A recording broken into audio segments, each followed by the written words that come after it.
ఇవాళ బీఆర్ఎస్ ప్రభుత్వం 3,17,000 ఎకరాల ఆయకట్టును నీళ్లు ఇవ్వడానికి దేవాదుల పూర్తి చేసింది.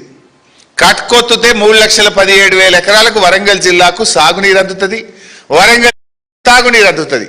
కట్క ఒత్తకుండా మీరు ఎందుకు వరంగల్ జిల్లాను ఆగం చేస్తున్నారు?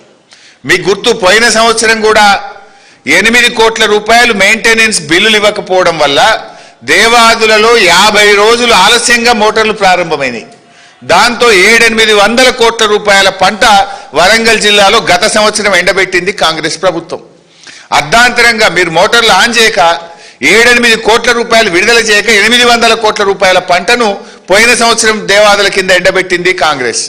ఈ సంవత్సరం కూడా ఇంత ఎలినినో వస్తుందని శాస్త్రవేత్తలు, ప్రపంచము, భారత ప్రభుత్వం చెప్తుంటే 6 నెలల నుంచి చెప్తుంటే మొద్దు నిద్రపోతున్నారా? మెయింటెనెన్స్ వర్క్స్ చేసుకోరా? ట్రాన్స్ఫార్మర్లు రిపేర్స్ ఉంటే చేసుకోరా? ఎందుకు 10 మోటార్లు నడపడం లేదు? ఇది నేరపూరిత నిర్లక్ష్యం కాదా? నీళ్లుండి కూడా ఎత్తకపోవడానికి ఇవాళ ఏం చేయాలి? మిమ్మల్ని నీళ్లు కండ్ల ముందు నీళ్లు ఉండగా కూడా ఒడిసి పెట్టాల్సింది పోయి మీరు కిందికి విడిచిపెడుతుంటే మీకు ఉరి శిక్ష వేసినా తప్పులేదు. ఇది చాలా దుర్మార్గమైనటువంటి పని. ప్రపంచమంతా చుక్క చుక్క ఒడిసి పట్టి నీళ్లను కాపాడుకుంటున్నారు.